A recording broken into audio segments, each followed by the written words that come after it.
guys, welcome to my channel Daydreamer and welcome to a new cooking video.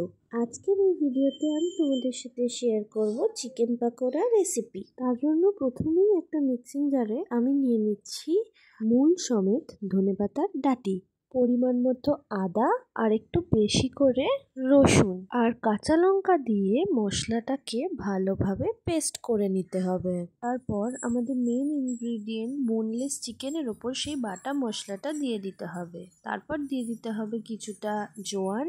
তারপর আমি শুকনো লঙ্কাকে একটু ড্রাই রোস্ট করে ক্রাশ করে দিয়ে দিলাম। তোমাদের কাছে চিলি ফ্লেক্স থাকলে সেটাও দিয়ে দিতে পারো। তারপর একটা অর্ধেক লেবুর রস, পরিমাণ মতো হলুদ গুঁড়ো, পরিমাণ মতো নুন, 2 চামচ সয়া সস, একটা ডিম, হাফ চামচ মতো দিয়ে দেব চিকেন মশলা আর সব শেষে আমি দিয়ে দিলাম বেসন। এরপর কোনো জলের ব্যবহার না করে সব কিছুকে খুব ভালো করে মাখিয়ে নিতে হবে, যাতে প্রত্যেকটা চিকেনের গায়ে মশলাগুলো ভালোভাবে লেগে যায়। মাখা হয়ে গেলে একটা ঢাকনা দিয়ে সেটাকে ঢেকে 6 থেকে 7 ঘন্টার জন্য ফ্রিজে রেখে দিতে হবে।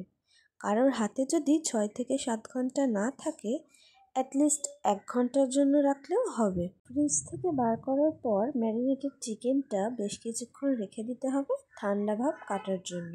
আর ঠিক ভাজার আগে আগে তাতে আমি দিয়ে দিলাম কর্নফ্লাওয়ার আর সেটা ভালোভাবে মিশিয়ে নিচ্ছি। পর এগুলো ফ্রাই করে নিতে হবে। আর ফ্রাই করার জন্য এখানে আমি একটা কড়াই নিয়ে নিয়েছি আর তাতে আমি দিয়ে দিলাম পর্যাপ্ত পরিমাণে রিফাইন্ড অয়েল।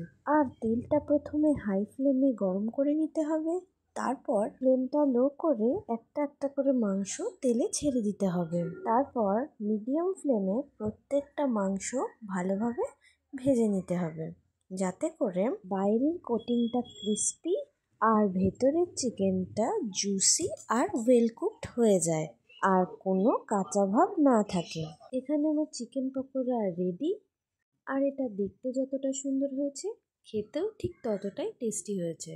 আর ধনেপাতার ডাঁটিটা এতে আলাদা করে একটা ফ্লেভার অ্যাড করেছে। এটা আমি সার্ভ করব চাট মশলা আর কেচাপ দিয়ে। তাহলে দেখা হচ্ছে নেক্সট ভিডিওতে। ততক্ষণের জন্য বাই, টেক কেয়ার।